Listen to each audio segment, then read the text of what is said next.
क्या तुम्हें पता है ऐ गुलशन, मेरे दिल बर आने वाले हैं।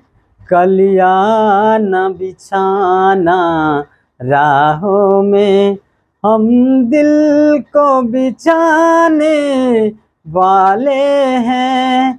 क्या तुम्हें पता है ऐ गुलशन, मेरे दिल बर आने वाले हैं। को शेर ठोक दीजिए, महाकाल का धमाकेदार शेर ठोक दीजिए। 5,000 लौटे दिख जाना चाहिए। ये 4,000 के लिए मैं यहाँ पे नहीं खड़ा हूँ। हेलो दोस्तों, मैं अमरिंदर आनंद आप लोग को फिर से आपके अपने YouTube channel all to all math में स्वागत करते हैं। दोस्तों, आज का जो मेरा टॉपिक होगा, जो इससे पिछले क्लास में मैंने आपको बता दिए थे, गुणनखंड कैसे निकालना है, लेकिन आज जो हम बताएंगे कैसे पता करेंगे कि ये जो है क्वाड्रेटिक इक्वेशन है या नहीं है। तो वो इसके बारे में चलिए हम लोग जानते हैं और समझते हैं कैसे इसको पता करेंगे। ठीक है, तो देखिए इस टॉपिक का क्या नाम होगा, क्वाड्रेटिक इक्वेशन का ये है क्वाड्रेटिक क्या होगा, क्वाड्रेटिक इक्वेशन। कैसे इसको पता करेंगे कि ये क्वाड्रेटिक इक्वेशन है या नहीं है। ठीक है, तो देखिए इस पे आधारित क्वेश्चन किस टाइप से रहता है। चलिए दोस्तों देखिए, आप लोग के सामने क्वेश्चन किस टाइप से रहता है कि निम्नलिखित में से कौन द्विघात समीकरण है। इसमें चेक करना है कि कौन द्विघात समीकरण है या नहीं है। ठीक है, तो इसको कैसे पता करेंगे, इसके लिए आपको एक फॉर्म याद रखना पड़ेगा। क्या याद रखना है कि इसका देखिए फॉर्म क्या होता है, ax² + bx + c = 0। अगर इसके फॉर्म में अगर इसमें से कोई भी आएगा तो वो क्वाड्रेटिक इक्वेशन होगा, ये मतलब द्विघात समीकरण होगा, और नहीं आएगा तो नहीं होगा। ठीक है, तो चलिए हम लोग इसको सॉल्व करके देखते हैं जो इसके फॉर्म में आता है या नहीं आता है। ठीक है, तो देखिए इसको कैसे सॉल्व करेंगे। ये x² का x² - 2x, इसको मल्टीप्लाई करेंगे तो ये क्या हो जाएगा, 3 × 2 = 6 - 6 हो जाएगा, माइनस प्लस 2x हो जाएगा। ठीक, इसको जो है x वाले और सबको जो है एक साइड कर लेते हैं एक साथ, तो x² - 2x, इधर क्या है प्लस में 2x है, इस साइड आ जाएगा तो माइनस में 2x हो जाएगा, ये प्लस माइनस में इधर आएगा तो प्लस में हो जाएगा 6 = 0। तो इसको क्या लिख सकते हैं, x² माइनस माइनस तो ये जोड़ हो जाएगा इसका, लेकिन साइन रहेगा किसमें, माइनस में रहेगा। ठीक, तो दो कितना हो जाएगा 4x + 6 = 0। देखिए ये जो है इसके फॉर्म में आ रहा है ax² प्लस या माइनस कुछ भी रह सकता है, लेकिन ax² ± bx ± c आ रहा है ना 0, तो मतलब इसके फॉर्म में ये आ रहा है। तो इसके फॉर्म में जब ये आएगा ax² + bx + c = 0, तो हम लोग क्या समझेंगे कि ये क्वाड्रेटिक इक्वेशन है, मतलब द्विघात समीकरण है। ये क्या है, द्विघात समीकरण है। ठीक है, इसी टाइप से देखिए इसको हम लोग सॉल्व करते हैं कि इसको पता करेंगे कि ये द्विघात समीकरण में है या नहीं है। तो इसको भी सेम वही करना है। क्या करना है, कैलकुलेशन पहले कर लीजिए। तो क्या करते हैं, इसका जो कैलकुलेशन करते हैं तो कैसे करते हैं, इसको पहले इससे मल्टीप्लाई कीजिए तो x², फिर इसको जो है एक बार इससे कीजिए तो प्लस में है तो प्लस x हो जाएगा, फिर इसको इससे कीजिएगा तो -2 को x से कीजिएगा तो -2x हो जाएगा, फिर -2 को 1 से कीजिएगा तो -2 हो जाएगा, इक्वल टू में क्या हो जाएगा, फिर वैसे सेम प्रोसेस, तो x को x से कीजिएगा तो x² होगा, और फिर x को 3 से कीजिएगा तो प्लस में है तो प्लस 3x हो जाएगा, फिर -1 को x से कीजिएगा तो -x हो जाएगा, और फिर -1 को 3 से कीजिएगा तो -3 हो जाएगा। ठीक, अब सबको एक साथ कर लीजिए, x² इधर प्लस में है, इधर प्लस में, तो इधर आएगा तो माइनस में हो जाएगा x²।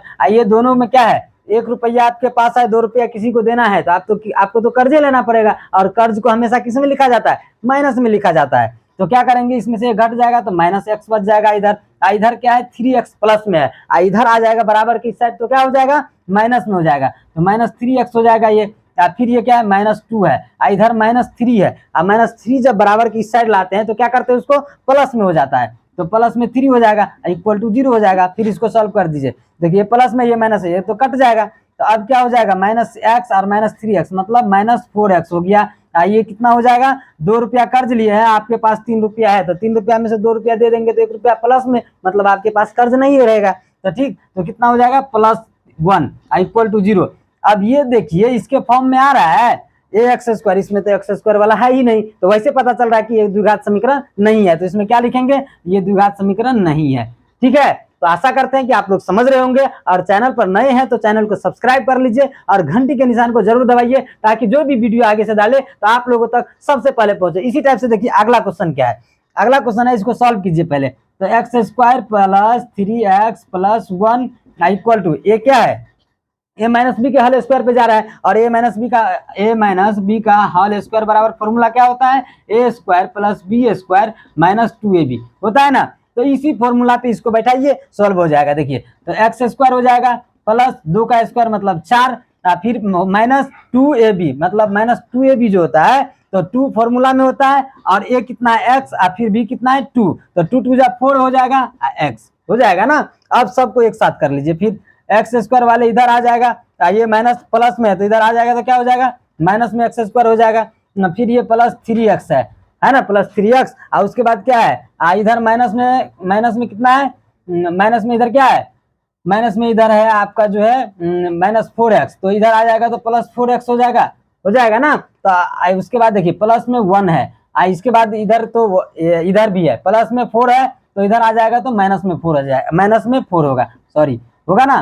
तो अब इसको सॉल्व कीजिए तो क्या हो जाएगा, फिर ये इससे ये कट जाएगा, इधर कितना बच गया 7x, फिर ये कितना बच गया, 1 रुपया आपके पास है और 4 रुपया किसी को देना है, तो 3 रुपया तो कर्जे लेना पड़ेगा, और कर्ज को हमेशा किस में रखते हैं, माइनस में। तो माइनस कितना हो जाएगा आपका, यहाँ माइनस हो जाएगा 3 इक्वल टू 0। अब देखिए यहाँ पे जो है ये a x square plus b x plus c equal to 0 इसके फॉर्म में आ रहा है, नहीं आ रहा है, ये भी नहीं आ रहा, तो इसका मतलब क्या होगा, ये भी इसका आंसर नहीं होगा। तो आशा करते हैं कि आप लोग समझ रहे होंगे। इसी टाइप से चलिए देखते हैं अगला क्वेश्चन क्या है, ठीक है, सबर करो। देखिए दोस्तों आप लोग के सामने अगला क्वेश्चन है। अगला क्वेश्चन क्या है कि 2x minus 1 into x minus 3 equal to x plus 5 into x minus 1। इसका जो है आप लोग को कमेंट में आंसर बताना है कि ये द्विघात समीकरण है या नहीं है, ठीक है। इसी टाइप से चलिए हम लोग अगला टाइप जो होता है आगे बढ़ते हैं। आगे में क्या है कि आप लोग से पूछा जाएगा, एक गुणनखंड दे देगा। एक गुणनखंड क्या है, इसको हम इरेज कर रहे हैं, मिटा रहे हैं।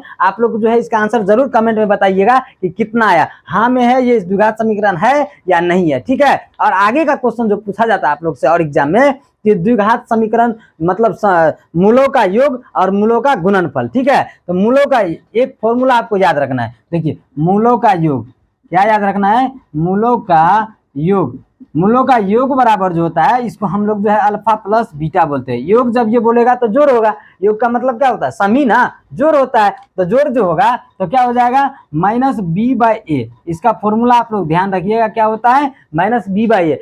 एक होता है मूलों का गुणनफल, मूलों का गुणनफल इसका जो इसको हम लिखते हैं अल्फा इंटू बीटा में, ठीक ना। गुणनफल मतलब प्रोडक्ट मतलब गुना, तो गुना क्या करेंगे तो इसका जो होता है सी बाई ए, क्या होता है सी बाई। ये आप लोग जो है ध्यान रखिएगा। इसी से आपको जो है अगला क्वेश्चन जो बताएंगे इसी फॉर्मूला से बनेगा, ठीक है। तो चलिए देखिए क्वेश्चन क्या होता है, ठीक है दोस्तों। इस पे आधारित क्वेश्चन आप लोग से इस टाइप से दिया रहता है, ठीक है। इसमें आपसे पूछा जाएगा निम्नलिखित समीकरण का योग और गुणनफल ज्ञात करें, मतलब मूलों का योग है और मूलों का गुणनफल ज्ञात करना है, ठीक ना। तो देखिए कैसे निकालेंगे, देखिए ये जो है अभी आपको फॉर्मूला हम बताए थे क्या, कि अल्फा प्लस बीटा बराबर minus b by a, alpha into beta बराबर सी बाई ए, ठीक। सेम इसी फॉर्मूला का यूज करके आपको सबका आंसर निकल जाएगा, ठीक ना। तो देखिए कैसे निकालेंगे, तो इसमें मूलों का योग और गुणनफल निकालेंगे तो अल्फा प्लस बीटा लिखेंगे। अल्फा प्लस बीटा बराबर क्या होता है माइनस बी बाई ए। तो देखिए माइनस पहले माइनस जो है फॉर्मूला का, और बी कितना है -3 है। बी मतलब ए होता है ये, बी होता है ये, सी होता है ये। अभी a x square plus b x plus c बराबर 0 पढ़े थे ना, वो जो है हम लोग को पता करने का नियम है कि ये द्विघात समीकरण है या नहीं। देखिए ये तो a x square plus b x या माइनस में भी हो सकता है, प्लस माइनस कुछ भी हो सकता है। तो a x square plus b x plus c equal to 0 के रूप में है, तो मतलब द्विघात समीकरण तो है। तो इसी का जो है मूलों का योग और गुणनफल निकालना है। तो कैसे निकालेंगे, तो माइनस बी बाई ए, तो बी ये हुआ, तो बी कितना है -3, तो -3 लिखिए।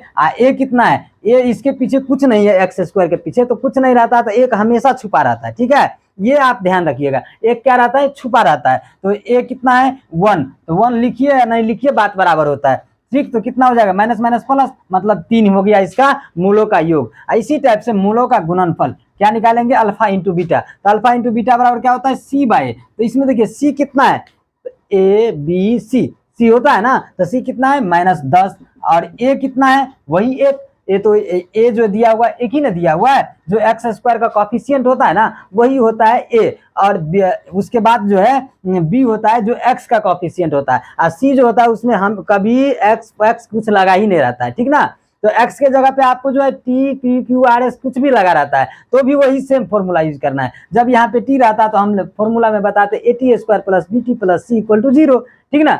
तो वही करना है। तो अल्फा इंटू बीटा बराबर क्या हो जाएगा c/a, तो c कितना है -10 और a कितना है 1, तो इसका आंसर क्या हो जाएगा -10, ठीक है। इसी टाइप से जो है इसका देखिए क्या करेंगे, इसमें भी अल्फा प्लस बीटा निकालेंगे तो -b/a, तो b कितना है, इसमें देखिए b जो है x के पीछे क्या है, कुछ नहीं है, तो क्या छुपा रहता है, एक हमेशा छुपा रहता है, याद रखिएगा ये हमेशा क्या छुपा रहता है, एक छुपा रहता है। तो b कितना है, माइनस फॉर्मूला का है और ये प्लस में है, तो प्लस में तो कुछ करने की जरूरत है नहीं, b कितना है 1, और उसके बाद a कितना है 2, क्योंकि एक्स स्क्वायर का कॉफिशिएंट कितना है 2, तो ये हो जाएगा -1/2, इसका जो है मूलों का योगफल मतलब अल्फा प्लस बीटा, और अल्फा इंटू बीटा मतलब मूलों का गुणनफल, तो गुणनफल क्या होता है c/a, तो c इसमें कितना है, c तो आपको वैसे दिख रहा है कि -6 है, और a कितना है 2 से ये कट जाएगा, 2 3 जा 6, तो मतलब -3 इसका आंसर हो जाएगा मूलों का गुणनफल, ठीक ना, अल्फा इंटू बीटा आ जाएगा। इसी टाइप से इसका देखिए, इसका जो अल्फा प्लस बीटा मतलब मूलों का योगफल निकालिएगा तो -b/a होता है, तो -b कितना -20, a कितना है 100, तो 100 रखिए, तो कितना माइनस प्लस हो जाएगा, ये 20/100, तो 20 से कट जाएगा, 20×5 = 100, मतलब 1/5 क्या हो गया, मूलों का गुणनफल योगफल हो गया अल्फा प्लस बीटा। इसी टाइप से आपको निकालना है अल्फा इंटू बीटा, तो अल्फा इंटू बीटा बराबर क्या होता है c/a, तो c कितना दिया हुआ है 1, कितना दिया हुआ है c 1, तो 1/a कितना दिया हुआ है 100, तो ये हो जाएगा मूलों का गुणनफल। इसी टाइप से जो है आपको जो है इसका आंसर कमेंट में बताना है कि कितना आया मूलों का योगफल और गुणनफल, ठीक है। तो आज के लिए इतना ही, फिर मिलते हैं नेक्स्ट क्लास में नेक्स्ट न्यू वीडियो के साथ, ठीक, तब तक के लिए बाय बाय, टाटा।